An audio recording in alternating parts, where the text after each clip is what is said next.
How do you balance staying present with some of those deeper emotions?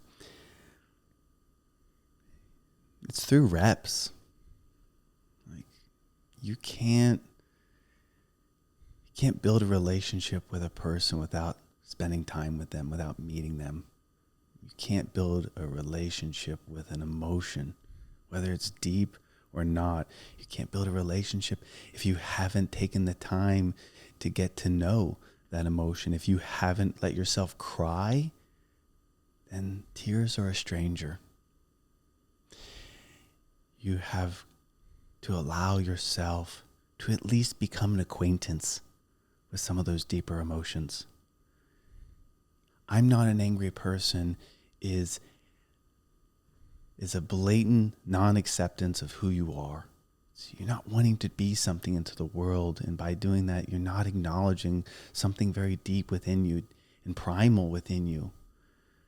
We all have emotions, and none of them are to be feared or neglected. They are to be cultivated. They are, in a way, to be made a friend of, rather than stranger. And to balance that is to actually spend time with these emotions, to cultivate and build a relationship with them is the only way. Otherwise, you leave them on the doorstep. The alternative is to answer the door and to greet them and to welcome them into your body, into your home, and let them move through it. That's the only way I believe that you can really cultivate a deep presence with your emotions, is by feeling them. Yeah, I think, I've been in those sort of dichotomies where I'm going through something deep and I'm feeling pain, or I'm feeling a lot, and then how do you balance that with trying to move forward and take positive actions in your life? And it's such a slippery slope of like feeling the emotion and not getting stuck there, and then also like not bypassing it and just continuing to move forward and take action, because you have to do both. And that is the path of emotional mastery, is like, how do I let myself feel it? That way it moves through me, and that way it's not harbored inside and I'm leaking out and making emotionally based decisions, but I can have a more rational logic approach. And I think that we become a mentally dominant society with no emotional intelligence, but the emotions are still there. And so the emotions are leaking out with us not even being aware of it. And so how do I maintain and feel those emotions, let them move through me? That way they're not leaking out in my actual decision process, because we want to make rational decisions. Life is about the decisions, the quality of the decisions that you make. And if you are in touch with your emotions and you do develop emotional mastery, you can feel it and let it move through you. And almost like when you have awareness to it, you can separate it. You can feel it and you can separate it, and then you can move it through you, become clear, and then make a clear decision. And it's the only way to get better at that is to develop a deep connection to your emotional well-being.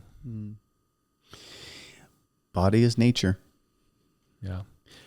Look to nature to see, how does nature move? Yeah. There are winters. Mm-hmm. There are springs. There are times where you need to go inward and be pensive.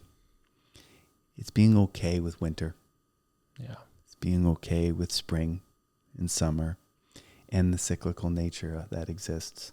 Our bodies go through so much. But what if we all just honored our body, took time away from the things that distracted us from that? It doesn't fit into our modern westernized world. But it's biology always wins.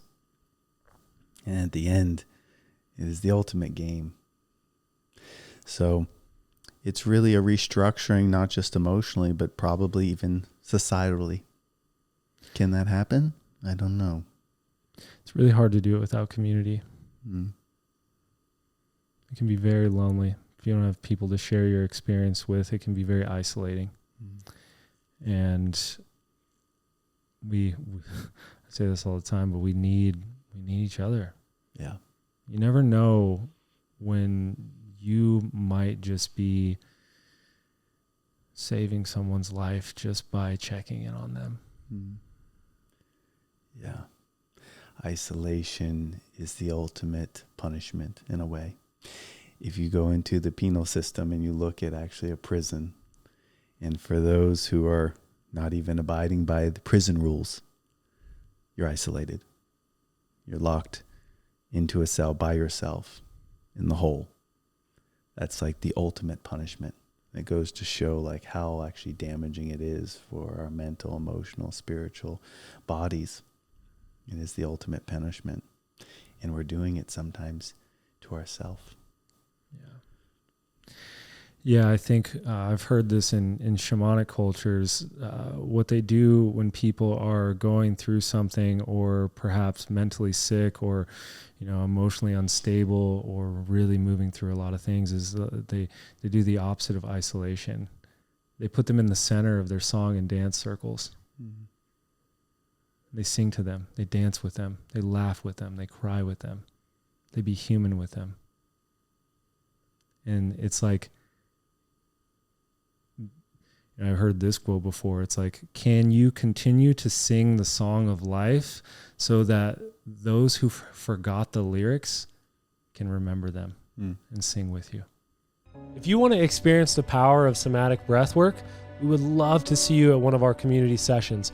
You can click the link below to figure out when our next session is, and we'd love to see you there. This experience, I truly believe, could literally and will literally change the world.